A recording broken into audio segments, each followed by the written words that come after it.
കഴിഞ്ഞ 2 മാസമായി കോർപ്പറേഷൻ ഭരണസമിതി ചെയ്യേണ്ടതായിട്ടുള്ള കാര്യങ്ങൾ കോർപ്പറേഷൻ ഭരണസമിതിയും അതോടൊപ്പം തന്നെ സംസ്ഥാന സർക്കാരും മറ്റു ഡിപ്പാർട്ട്മെൻറ്റുകളുമായും ആറ്റുകാൽ ട്രസ്റ്റുമായും ചേർന്ന് അതുപോലെ സന്നദ്ധ സംഘടനകൾ വിവിധ രാഷ്ട്രീയ പാർട്ടികളൊക്കെ ആയിട്ട് ചേർന്ന് കോർപ്പറേഷൻ ചെയ്യേണ്ട കാര്യങ്ങളൊക്കെ തന്നെ ചെയ്തു വരികയാണ്.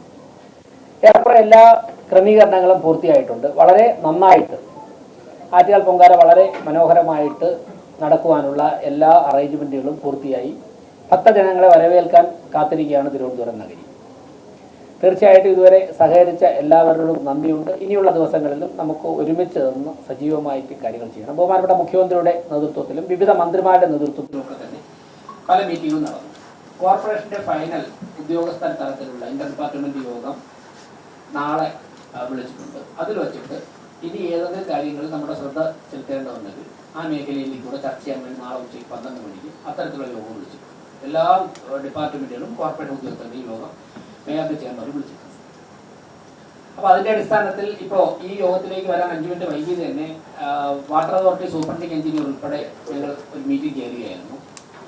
ഏതൊക്കെ പ്രദേശത്താണ് ഇപ്പോൾ കുടിവെള്ള ക്ഷാമം ചില സ്ഥലങ്ങളിൽ ഉണ്ടായിരുന്നത് വാട്ടർ അതോറിറ്റി ഇടപെട്ട് ഏറെക്കുറെ പരിഹരിച്ചു തുടങ്ങിയിട്ടുണ്ട്. എങ്കിലും ചില പ്രദേശങ്ങളിൽ വെള്ളത്തിന് ബുദ്ധിമുട്ടുണ്ടെന്ന് ഇന്നും കൗൺസിലർമാർക്ക് അറിയിച്ചതനുസരിച്ച് ആ പ്രദേശങ്ങളൊക്കെ ചൂണ്ടിക്കാട്ടി അതിനെക്കുറിച്ച് ചർച്ച ചെയ്തിട്ടുണ്ട്. ഇപ്പോൾ വെൻഡിങ് പോയിന്റുകളുടെ എണ്ണം കൂട്ടി. അന്ന് കഴിഞ്ഞ ദിവസം ഞാൻ പറഞ്ഞു, മുമ്പ് PTP മാത്രമായിരുന്നെങ്കിൽ ഇപ്പോൾ ഐരാണിമുട്ടവും വെള്ളയമ്പലവും കൂടി വെൻഡിങ് പോയിന്റ് ആയിട്ട് വെള്ളം കൊടുക്കുവാനുള്ള കേന്ദ്രങ്ങളാക്കി തുറന്നിട്ടുണ്ട് ഈ ക്രൈസിസ് ഒന്ന് തരണം ചെയ്യാൻ വേണ്ടി. അതിൽ ചേട്ടാ ഇന്നിപ്പോൾ ഞങ്ങൾ നടത്തിയ ചർച്ചയിൽ പേരൂർക്കട വളരെ മുൻപ് ഒരു വെൻഡിങ് പോയിന്റ് ഉണ്ടായിരുന്നു. അത് വരാൻ പോകുന്ന ദിവസങ്ങളിൽ ഈ കുടിവെള്ള ബുദ്ധിമുട്ടുള്ള സമയങ്ങളിൽ അത് അവിടെ കൂടി ഓപ്പൺ ചെയ്യാൻ സാധിക്കുമോ എന്നുള്ള സാധ്യത SC സൂപ്രണ്ടിംഗ് എഞ്ചിനീയർ പരിശോധിക്കാമെന്ന് പറഞ്ഞിട്ടുണ്ട്. അതോടൊപ്പം തന്നെ കഴിഞ്ഞ ദിവസം മാധ്യമപ്രവർത്തകരോട് പറഞ്ഞിരുന്നു, ഇത്തരത്തിൽ വാട്ടർ അതോറിറ്റി ഇടപെട്ട് പ്രശ്നങ്ങൾ പരിഹരിക്കുന്ന സമയത്ത് തന്നെ ഞങ്ങളുടെ ഉൾപ്പെടെ ഇടപെടലിന്റെ ഭാഗമായി പരിഹരിക്കുന്ന സമയത്ത് തന്നെ ഒരു ഓൾട്ടർനേറ്റീവ് എന്ന നിലയ്ക്ക് ഏതെങ്കിലും സാഹചര്യത്തിൽ വീണ്ടും ബുദ്ധിമുട്ടുണ്ടായാൽ അത് തരണം ചെയ്യാൻ വേണ്ടി ഇപ്പോൾ ഓടിക്കൊണ്ടിരിക്കുന്ന 107 ടാങ്കറുകൾക്ക് പുറമെ 60 ടാങ്കറുകൾ കൂടി കോർപ്പറേഷൻ വാടക എടുക്കാൻ തീരുമാനിച്ചിട്ടുണ്ട്. അതിന്റെ എല്ലാ നടപടിക്രമങ്ങളും പൂർത്തിയായി നാളെ രാവിലെ 11 മണിക്ക് ഈ 60 ടാങ്കറുകളും ഒരു സ്ഥലത്ത് പുത്തൻകട മൈതാനത്ത് വരാൻ പറഞ്ഞിട്ടുണ്ട്. ഈ വാഹനങ്ങളെല്ലാം അവിടെ വരും. അവിടെ വച്ച് ഈ വാഹനങ്ങൾക്കൊക്കെ തന്നെ നമ്പർ ചെയ്ത് ഓരോ വാർഡിനും ഓരോ വാഹനം കൊടുക്കും. ഇപ്പോൾ ഈ കുടിവെള്ള ബുദ്ധിമുട്ട് പറയുന്ന ഒരു വാർഡിന് വെള്ളം നിറച്ച് ഒരു ടാങ്കർ കൊടുക്കും. അവിടുത്തെ കൗൺസിലറുടെയും അവിടുത്തെ HIയുടെയും ഹെൽത്ത് ഇൻസ്പെക്ടറുടെയും നിയന്ത്രണത്തിലായിരിക്കും ആ വാർഡിൽ ആ വാഹനം ഓടുന്നത്. കുടിവെള്ള ബുദ്ധിമുട്ടുള്ള മുഴുവൻ സമയത്തേക്കും ആ വാഹനം ആ വാർഡിൽ ജനങ്ങൾക്ക് പ്രയോജനപ്പെടുത്താം. അതിന്റെ പൂർണ്ണ ചെലവ് കോർപ്പറേഷൻ വഹിക്കും. സൗജന്യമായി ടാങ്കറും വെള്ളവും കൊടുക്കുകയാണ്. ഇനി കൂടുതൽ ടാങ്കറുകൾ വേണം, മറ്റുള്ള ഒരു വാർഡിൽ തന്നെ ഒന്നിൽ കൂടുതൽ ടാങ്കറുകൾ വേണം, അല്ലെങ്കിൽ കൂടുതൽ വാർഡുകളിലേക്ക് വേണമെങ്കിൽ കൂടുതൽ ടാങ്കറുകൾ എടുക്കുവാനും കോർപ്പറേഷൻ തീരുമാനിച്ചു, ഭരണസമിതി തീരുമാനിച്ചു. അപ്പോൾ ഇത്രയും കാര്യങ്ങളാണ് കുടിവെള്ള പ്രശ്നവുമായി ബന്ധപ്പെട്ട് കോർപ്പറേഷന്റെ ഭാഗത്ത് നിന്ന് ചെയ്തിട്ടുള്ളത്. പിന്നെ 25 പുതിയ ടാങ്കുകൾ, വാട്ടർ ടാങ്കുകൾ കൂടെ വാങ്ങാൻ തീരുമാനിച്ചു. കാരണം ചില സ്ഥലത്തൊക്കെ തന്നെ ചെറിയ ഓട്ടോറിക്ഷയിലും അങ്ങനെയൊക്കെ വെള്ളം കൊണ്ടുപോകേണ്ടി വരും. അങ്ങനെയുള്ള സ്ഥലങ്ങളിൽ ആ വാഹനങ്ങളിൽ ടാങ്ക് വെച്ച് വെള്ളം കൊണ്ടുകൊടുക്കാൻ വേണ്ടി 25 ടാങ്ക് കോർപ്പറേഷൻ സ്വന്തമായി വാങ്ങാൻ തന്നെ തീരുമാനിച്ചിട്ടുണ്ട്. ഇന്ന് ഓർഡർ കൊടുത്തു. ഇന്ന് ഒരു അർജന്റായിട്ട് ഓർഡർ കൊടുത്ത് അടുത്ത ദിവസങ്ങളിൽ തന്നെ വാങ്ങിയിട്ട് ആ ടാങ്കുകൾ കോർപ്പറേഷൻ ഉപയോഗിക്കുകയും കോർപ്പറേഷൻ സൂക്ഷിക്കുകയും ചെയ്യും ഏത് സമയത്ത് ഞങ്ങൾ ചോദിച്ചു കഴിഞ്ഞാൽ. പിന്നെ വെള്ളം തരേണ്ടത് വാട്ടർ അതോറിറ്റിയാണ്. അരുവിക്കര പോയി വെള്ളം കൊണ്ടുവരാനുള്ള മെക്കാനിസം കോർപ്പറേഷൻ ഇല്ലാത്തത് കൊണ്ട് തന്നെ ഞങ്ങൾക്ക് മനുഷ്യസാധ്യമായി ചെയ്യാൻ കഴിയുന്ന ഇത്രയും കാര്യങ്ങൾ ചെയ്തിട്ടുണ്ട്. പിന്നെ ഓൺലൈൻ ചാനലിൽ 1-2 പേര് നിരന്തരം കോർപ്പറേഷൻ വെള്ളം കൂടി പൊട്ടിച്ചെന്നൊക്കെയുള്ള വാർത്ത കൊടുക്കുന്നുണ്ട്. അവരുടേതായ മാധ്യമ സ്വാതന്ത്ര്യത്തിൽ ഇടപെടില്ല. പക്ഷെ വസ്തുത എന്താണെന്ന് മനസ്സിലാക്കിയിട്ട് വാർത്ത കൊടുത്തു കഴിഞ്ഞാൽ ജനങ്ങൾ പരിഭ്രാന്തിയിലാകും. ഞങ്ങൾ എന്തായാലും എന്ത് വാർത്ത കൊടുത്താലും പരിഭ്രാന്തിയിലാവില്ല, ജനങ്ങൾ പരിഭ്രാന്തിയിലാവുന്നത് ഒഴിവാക്കാൻ സാധിക്കും. എന്തായാലും വാട്ടർ അതോറിറ്റിയും ശ്രമിക്കുന്നുണ്ട് പരിഹരിക്കാൻ. ഇത്രയാണ് കുടിവെള്ള പ്രശ്നമായിട്ട് ബന്ധപ്പെട്ട് ചെയ്തിട്ടുള്ളത്. മറ്റെന്തെങ്കിലും കാര്യങ്ങൾ ശ്രദ്ധയിൽപ്പെടുത്തി കഴിഞ്ഞാൽ 24 മണിക്കൂർ പ്രവർത്തിക്കുന്ന ക്രൈസിസ് മാനേജ്മെന്റ് ടീം കോർപ്പറേഷനുണ്ട്. ആരോഗ്യ സ്റ്റാൻഡിംഗ് കമ്മിറ്റി ചെയർമാനും ആരോഗ്യ സ്റ്റാൻഡിംഗ് കമ്മിറ്റിയുടെ ടീം എപ്പോഴും അവൈലബിൾ ആണ്. കാര്യങ്ങൾ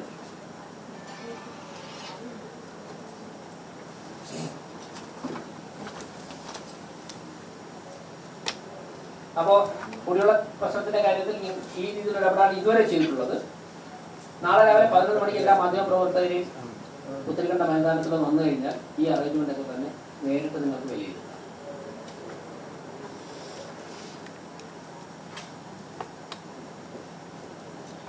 മറ്റൊന്ന്, ആറ്റാൽ പൊങ്കാലയുമായി ബന്ധപ്പെട്ട് ഗവൺമെന്റിനോട് പറയാനുള്ള ഒരു കാര്യം, സാധാരണ പൊങ്കാലയുടെ തലേ ദിവസം ഉച്ചയ്ക്ക് ശേഷം അവധി കൊടുക്കാറുണ്ട് നഗരത്തിൽ. ഇത്തവണ ഇതുവരെ അത് അനൗൺസ് ചെയ്തതായിട്ട് കണ്ടിട്ടില്ല. അപ്പോൾ അത് ഗവൺമെന്റ് ഇടപെട്ട് ചെയ്യണമെന്നുള്ളൊരു ആവശ്യം കോർപ്പറേഷനുണ്ട്. അത് ആവശ്യപ്പെട്ടുകൊണ്ട് ഗവൺമെന്റിലേക്ക് കത്തെഴുതും. അതാണ്. വേറെ എന്തെങ്കിലും പൊങ്കാലയുമായിട്ട് ബന്ധപ്പെട്ട് തയ്യാറെടുപ്പുകൾ?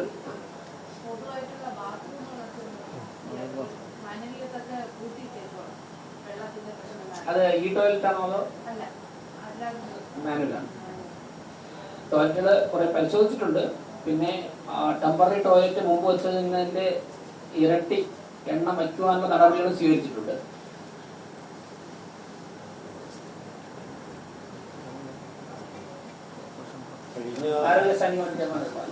കഴിഞ്ഞ ഹെൽത്ത് കമ്മിറ്റിയിൽ ഈ മാനവീയ റോഡിലെ ഈ കുടിവെള്ളത്തിൻ്റെ ഇഷ്യൂ അതിൽ അവിടെ ഒരു പെർമനൻ്റ് പൈപ്പ് ഉണ്ടായിരുന്നു. പൈപ്പ് ബ്ലോക്കായി കിടക്കുന്നത്. പുതിയൊരു കണക്ഷൻ എടുത്തിട്ട് സ്ഥിരം സംവിധാനം എന്ന നിലയ്ക്ക് തീരുമാനം എടുക്കുന്നത് ഉടനെ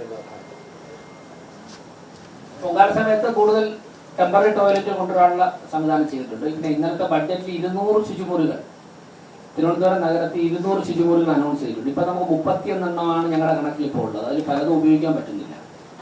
അപ്പോൾ അതിൽ എല്ലാം കൂടുതൽ ക്രമീകരിക്കുന്നതോടൊപ്പം തന്നെ 200 ശുചിമുറികൾ അനൗൺസ് ചെയ്തിട്ടുണ്ട്. ഇവിടെ വരുമ്പോഴേക്കും ഈ പ്രശ്നം ഏറെക്കുറെ പരിഹരിക്കണമെന്ന് സാധിക്കും. മറ്റൊന്ന്, ഈ ഹരിത പ്രോട്ടോകോൾ പാലിക്കണം, അങ്ങനെയുള്ള കാര്യങ്ങൾ. അതോടൊപ്പം തന്നെ സന്നദ്ധ സംഘടനകളുടെ മീറ്റിംഗ്, ഇങ്ങനെയുള്ള കാര്യങ്ങളൊക്കെ തന്നെ വളരെ സജീവമായിട്ട് പല ഘട്ടങ്ങളിലായിട്ട് നടന്നു. ഇനി മാധ്യമപ്രവർത്തകർ നിരന്തര പത്രസമ്മേളനത്തിൽ ചോദിച്ചൊരു ചോദ്യമുണ്ട്, ചുടുകല്ല് എന്ത് ചെയ്യും? അപ്പൊ ചുടുകല്ല് കഴിഞ്ഞ കാലഘട്ടങ്ങളിൽ, കഴിഞ്ഞ വർഷങ്ങളിൽ, മുൻ വർഷങ്ങളിൽ ചെയ്തിരുന്ന അതുപോലെ തന്നെ ചെയ്യുവാനാണ് തീരുമാനിച്ചത്. അതിനുള്ള എല്ലാ ക്രമീകരണങ്ങളും ചെയ്തിട്ടുണ്ട്. ചുടുകല്ല് ശേഖരിച്ച് വീട് നിർമ്മാണം നടത്തിക്കൊണ്ടിരിക്കുന്നവർ ആവശ്യപ്പെട്ട് പലരുടെയും കത്ത് ലഭിച്ചിട്ടുണ്ട്. അവർക്ക് നൽകും. സ്മാർട്ട് റോഡില് പൊങ്കാല അനുവദിക്കുമോ? സ്മാർട്ട് റോഡില് അട്ടക്കുളങ്ങര ബൈപ്പാസ് അല്ല, പൊങ്കാല എങ്ങനെയാണോ മുൻപ് നടന്നു വന്നത് അതുപോലെ നടക്കും. കഴിഞ്ഞ വർഷം പണി നടക്കുന്നതുകൊണ്ട് അവിടെ ഇല്ലായിരുന്നു. കഴിഞ്ഞ വർഷം പണി നടക്കുന്നതുകൊണ്ട് ഇല്ലായിരുന്നു. അതിനുമ്പ് ഉണ്ടായിരുന്നു. ഇത്തവണ ഉണ്ടാവുമോ? അല്ല, റോഡ് അടിയിൽ കേബിൾ ഉണ്ട്, മുകളില് പിന്നെ സൈഡിലൊക്കെ പ്ലാറ്റ്ഫോം ഉണ്ട്. അല്ല, അവർ സ്മാർട്ട് സിറ്റി എന്തെങ്കിലും റെസ്ട്രിക്ഷൻ ഏർപ്പെടുത്തിയിട്ടുണ്ടോന്ന് അറിയില്ല. ഏർപ്പെടുത്തിയിട്ടുള്ളതായിട്ട് തോന്നുന്നില്ല. അതായത് പൊങ്കാല വളരെ നന്നായിട്ട് ജനങ്ങൾക്ക് ഇടാനുള്ള എല്ലാ സാഹചര്യവും ഉണ്ടാവും. എല്ലാ ഡിപ്പാർട്ട്മെന്റിന്റെ ഭാഗത്തു നിന്ന് ഇടപെടലും ഉണ്ടാവും. അങ്ങനെയൊന്നുള്ള ഒരു നിയന്ത്രണം ഉള്ളതായിട്ട് കോർപ്പറേഷൻ അറിയിച്ചിട്ടില്ല. അഗ്നാസോമന്റെ അടുത്ത് വർഷങ്ങളായിട്ടില്ല. എന്തോ അഗ്നാസോമന്റെ ചുറ്റും വർഷങ്ങളായിട്ടില്ല, കുറെ വർഷങ്ങളായിട്ട്. അതാണ് ഞാൻ പറഞ്ഞത്. മുൻപ് എങ്ങനെയൊക്കെയാണോ നടന്നത് അതുപോലെ മനോഹരമായി നടക്കുവാനുള്ള എല്ലാ സാഹചര്യവും ഉണ്ടാവും.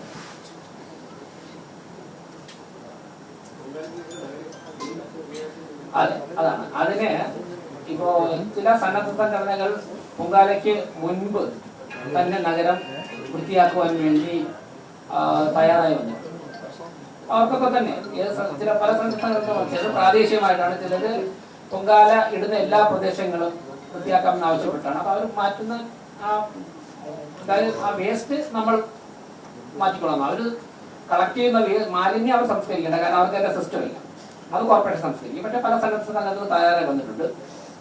എന്തായാലും കോർപ്പറേഷൻ അതിന് മുൻപുള്ള ശുചീകരണവും നടത്തും. പൊങ്കാല കഴിഞ്ഞാൽ എല്ലാ വർഷവും നടത്തുന്നില്ല. ഇപ്പോൾ നേതൃത്വം കൊടുക്കുന്ന ഉദ്യോഗസ്ഥരുണ്ട്, ഹെൽത്ത് ഓഫീസറുണ്ട്, ഹെൽത്ത് സൂപ്പർവൈസർമാരൊക്കെ ഉണ്ട്.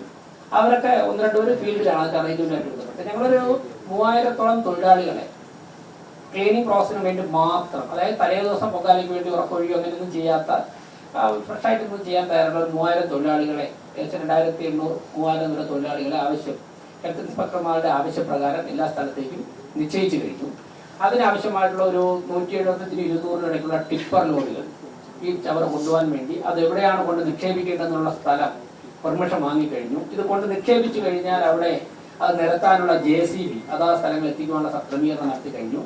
പലപ്പോഴും ഈ ചവർ കൊണ്ടുപോകുമ്പോഴേക്കും തീയൊക്കെ ഉണ്ടാവും, കൊണ്ടിടുമ്പോഴേക്കും പലപ്പോഴും അവിടെ തീ കത്തിയിട്ടുണ്ട്. അപ്പോൾ അതിന് ഫയർഫോഴ്സുമായിട്ട് ബന്ധപ്പെട്ട് അതാ സ്ഥലങ്ങളിൽ ഫയർഫോഴ്സ് ഫയർ എഞ്ചിൻ ഉണ്ടാകാനുള്ള സാഹചര്യം അറേഞ്ച് ചെയ്ത് കഴിഞ്ഞു. അപ്പോൾ അങ്ങനെ നഗരം ഏറ്റവും ചുരുങ്ങിയ നിമിഷം കൊണ്ട് ഞങ്ങളിപ്പോൾ മേയറും സ്റ്റാൻഡിംഗ് കമ്മിറ്റി ചെയർമാൻമാരും ഡെപ്യൂട്ടി മേയറും കോർപ്പറേഷൻ സെക്രട്ടറി ഉൾപ്പെടുന്ന ഉദ്യോഗസ്ഥർ തന്നെ ആവശ്യമുള്ള സ്ഥലങ്ങളിൽ മോണിറ്റർ ചെയ്തും നേതൃത്വം നൽകിയൊക്കെ തന്നെ ഈ തൊഴിലാളികളോടൊപ്പം നിന്ന് തന്നെ ഇക്കാര്യങ്ങൾ പരിഹരിക്കാൻ വേണ്ടി അല്ലെങ്കിൽ അത് പൂർത്തിയാക്കാൻ വേണ്ടിയുള്ള നടപടികൾ സ്വീകരിച്ചു. പരമാവധി സഹകരിക്കാൻ പറ്റുന്ന സംഘടനകളൊക്കെ തന്നെ കൂടെ കൂട്ടാനാണ്.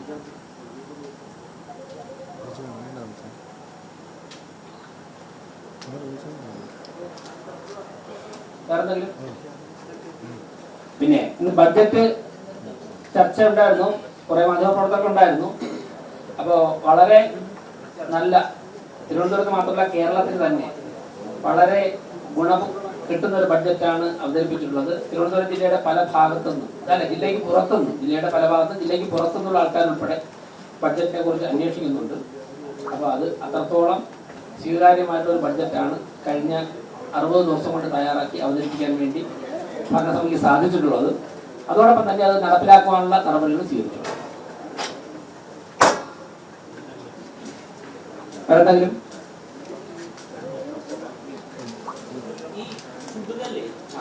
കഴിഞ്ഞ വർഷങ്ങളെല്ലാം ലൈഫ് മിഷനിലേക്ക് ഉള്ള ഉപഭോക്താക്കൾ കാണാനും കോർപ്പറേഷൻ അതിനുവേണ്ടി അല്ല, ഇപ്പൊ വീട് നിർമ്മാണം നടന്നുകൊണ്ടിരിക്കുന്നു. കോർപ്പറേഷനുമായിട്ട് ബന്ധപ്പെട്ട് പല പദ്ധതികളിൽ വീട് നിർമ്മാണം നടക്കുന്നു. അതിൽ പലരും ആവശ്യപ്പെട്ടിട്ടുണ്ട്. അവർക്കും കൂടെ ഏത് പദ്ധതിയുടെ ആവശ്യക്കാരെ വരുന്നതനുസരിച്ച് എത്രയും പെട്ടെന്ന് കഴിഞ്ഞിപ്പോൾ കൊടുത്തതിന്റെ കണക്കൊക്കെ ഒരു 2,95,000 കല്ലാണ് കഴിഞ്ഞ കൊടുക്കാൻ സാധിച്ചത്. കഴിഞ്ഞ വർഷം മാത്രം കൊടുക്കാൻ വേണ്ടി സാധിച്ചു.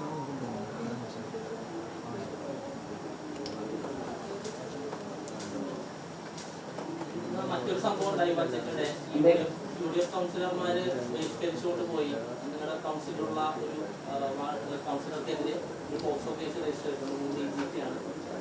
അപ്പൊ അദ്ദേഹം അത് ആ വാദം കാണുന്നുണ്ട്, കേസ് നിലനിർത്തില്ല എന്ന് പറയുന്നത്. പക്ഷെ കൗൺസിലുള്ള ഒരാൾക്കെതിരെ പോക്സോ കേസ് വരുമ്പോൾ ധാർമ്മികമായി രാജിവെക്കണമെന്നാണ് CPM ആവശ്യപ്പെടുന്നത്. പറയുന്ന കോൺഗ്രസ്സാണ് ഏത് ചിഹ്നത്തിൽ ജയിച്ചു എന്നതിൽ അപ്പുറം ഒരു കേസ് ആളാണ് അസംബ്ലിയിൽ ഞാൻ അതൊക്കെ പറയുന്നത്. പൊങ്കാലൊക്കെ നല്ലൊരു പത്രസമ്മേളനമായിട്ട് ഞാൻ അതൊന്നും പറയുന്നില്ല. പിന്നെ എനിക്ക് തോന്നുന്നു അദ്ദേഹത്തെ ശ്രദ്ധിച്ചാണ് കാര്യം ഇത് ബഡ്ജറ്റ് ചർച്ച നടന്നിരുന്നത്.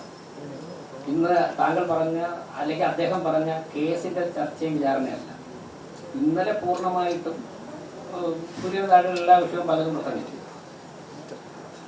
അമേരിക്കൻ സാമ്രാജ്യത്വം മുതൽ പാപ്പനംകോടുള്ള കാര്യങ്ങൾ ഇന്നലെ പ്രസംഗിച്ചു.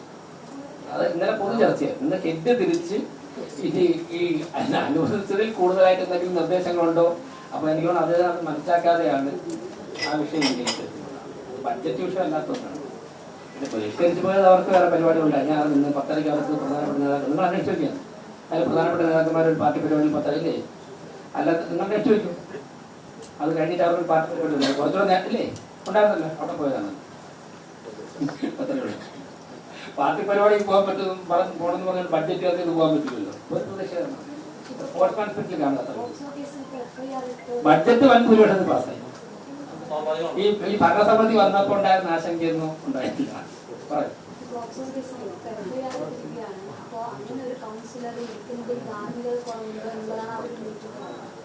ആ ധാർമ്മികതയെ കുറിച്ച് പറഞ്ഞാലാണ് ഏത് പാർട്ടിയാണ്?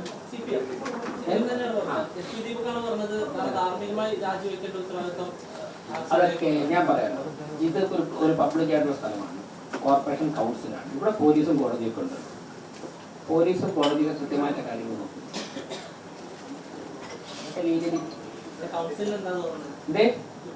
നല്ല ബഡ്ജറ്റാണ്, വളരെ നല്ല ബഡ്ജറ്റാണ്. ബഡ്ജറ്റ് ചർച്ചയായിരുന്നു ഇന്നുണ്ടായിരുന്നത്. നല്ല ബഡ്ജറ്റായിരുന്നു. എല്ലാവർക്കും നിങ്ങൾക്ക് മാധ്യമപ്രവർത്തകർക്ക് ഉൾപ്പെടെ 50% വില കുറച്ച് മരുന്ന് കിട്ടും, സ്കാൻ ചെയ്യാം, ബ്ലഡ് ടെസ്റ്റ് ചെയ്യാൻ പറ്റും. അത്രയും നല്ല ബഡ്ജറ്റ്. വീട് പാവപ്പെട്ട 2000 പേർക്ക് ഞാൻ ചോദിക്കട്ടെ, നിങ്ങൾ 2000 പേർക്ക് ഞങ്ങൾ താമസിക്കുന്നതല്ല. അടുത്ത ദിവസം നിങ്ങൾ പറഞ്ഞത് അടുത്ത ദിവസങ്ങളിൽ തന്നെ ഇപ്പോൾ ആ ടൗൺ പ്ലാനിംഗ് കമ്മിറ്റി ചെയർമാൻ ഇപ്പം എന്താ ചെയ്തിട്ടുണ്ടെന്ന് അറിയും. നിങ്ങളുടെ തൊട്ട് ഈ ഹാളില് ആ മാധ്യമം ഇവിടെ ഉണ്ട്. മാധ്യമപ്രവർത്തകരെ നേരത്തെ നിങ്ങളുടെ വാല്യുബിൾ സമയമായതുകൊണ്ട് കൂടുതൽ ഇരുത്തണ്ട എന്ന് വെച്ചിട്ട് നേരത്തെ വിടാൻ വേണ്ടി ടൗൺ പ്ലാനിംഗ് ചെയർമാൻ ഇന്ന് ബഡ്ജറ്റ് ഉച്ചയ്ക്ക് പാസ്സായി. അദ്ദേഹം ഇപ്പൊ ടൗൺ പ്ലാനിങ്ങിന്റെ ആൾക്കാരെ വിളിച്ച് അവർ നിങ്ങളുടെ കൂട്ടത്തിലുണ്ട്. എല്ലാവരും പത്രപ്രവർത്തകരല്ല. ടൗൺ പ്ലാനിംഗ് കമ്മിറ്റിയുടെ ടൗൺ പ്ലാനിങ്ങായിട്ട് ബന്ധപ്പെട്ട ഉദ്യോഗസ്ഥരൊക്കെ ഇരിക്കുകയാണ്. വീട് കൊടുക്കുന്നതിന്റെ അടുത്ത ഘട്ടം എന്ത് ചെയ്യണമെന്ന് ആലോചിക്കാൻ വേണ്ടി 2 മണിക്ക് 1 മണിക്ക് ബഡ്ജറ്റ് പാസ്സായി, 3 മണിക്ക് ടൗൺ പ്ലാനിംഗ് ചെയർമാൻ മീറ്റിംഗ് വിളിച്ചിരിക്കുക. MCC വരുന്നത് മോഡൽ കോഡ് ഓഫ് കോണ്ടാക്ട് വരുന്നതിന് മുമ്പ് എന്തൊക്കെ ചെയ്യാമെന്ന് ആലോചിക്കാൻ വേണ്ടി. ഞങ്ങൾ 2000 പേർക്ക് വീട് കൊടുക്കാൻ പോവുകയാണ്. ഒരു കേന്ദ്ര ഗവൺമെന്റ് പദ്ധതിയുടെ ഒരു ലോഗോ, ആ ലോഗോ ഒന്ന് പ്രദർശിപ്പിക്കുന്നതിൽ ഞങ്ങൾക്ക് വിയോജിപ്പുണ്ടെന്ന് സംസ്ഥാന സർക്കാർ പറഞ്ഞിട്ട് എത്ര ലക്ഷം പേരാണ്. ഞാനെന്ന് പറഞ്ഞല്ലോ, തിരുവനന്തപുരം കോർപ്പറേഷന്റെ ബഡ്ജറ്റ് കണ്ടിട്ട് വയനാടിൽ നിന്ന് ഒരാൾ അയച്ച കത്ത് ഇന്നലെ ഇന്ന് രാവിലെ ഞാൻ പറഞ്ഞു. അതിൽ പെടുത്തി പാവം അവർക്കറിയില്ല തിരുവനന്തപുരം കോർപ്പറേഷൻ ബഡ്ജറ്റ് ഇവിടെ നടപ്പിലാക്കാൻ പറ്റുള്ളൂ അവർക്കറിയില്ല. ഇതിൽ പെടുത്തി എനിക്കൊരു വീട് കിട്ടുമെന്ന് ചോദിച്ചിട്ട് ഒരു ലേഡി ഒരു കത്തയച്ചിരിക്കുക. അപ്പൊ ഇങ്ങനെയുള്ള ഞാൻ കളക്ടർക്ക് കൊടുത്തു, പലർക്കും കൊടുത്തു, ലൈഫ് മിഷനിൽ കൊടുത്തു, എനിക്ക് വീട് കിട്ടിയില്ല. അപ്പൊ കത്തയക്കുന്ന എല്ലാവർക്കും നമുക്ക് കൊടുക്കാൻ പറ്റില്ല. പക്ഷേ അത്രത്തോളം ഒരു ജെന്യൂൻ ക്വസ്റ്റ്യൻ നമ്മളോട് ഇന്ന് ചോദിച്ചു നോക്ക്. കേന്ദ്ര ഗവൺമെന്റിന്റെ കയ്യിൽ ഇതിന് കൊടുക്കാൻ പണമുണ്ട്, സംസ്ഥാന സർക്കാരിന്റെ കയ്യിൽ പണമുണ്ട്, കോർപ്പറേഷന്റെ വീതം കൊടുക്കാൻ ഞങ്ങളും തയ്യാറാണ്. ലക്ഷക്കണക്കിന് ആൾക്കാർ വീട് വേണമെന്ന് ആവശ്യക്കാരുമുണ്ട്. പക്ഷേ ഒരു തെറ്റായ പൊളിറ്റിക്കൽ ഡിസിഷൻ എടുത്തിട്ട് സംസ്ഥാന സർക്കാർ ഇങ്ങനെ പിടിവാശി പിടിക്കുന്നത് എത്ര പേരാ കടത്തിന്റെ കിടന്നു, എത്ര പേര് മരണപ്പെട്ടു. അപ്പൊ ഒരു ഞങ്ങളെ സംബന്ധിച്ച് ഒരു ഭരണകൂടം ഇങ്ങനെ പ്രതിസന്ധി വരുമ്പോൾ പകച്ചു നിൽക്കുന്നത് നല്ലൊരു ഭരണകൂടത്തിൽ ഉത്തരവാണ്. ഞങ്ങൾ ഇപ്പോൾ തീരുമാനിച്ച് മുമ്പോട്ട് പോവുകയാണ്.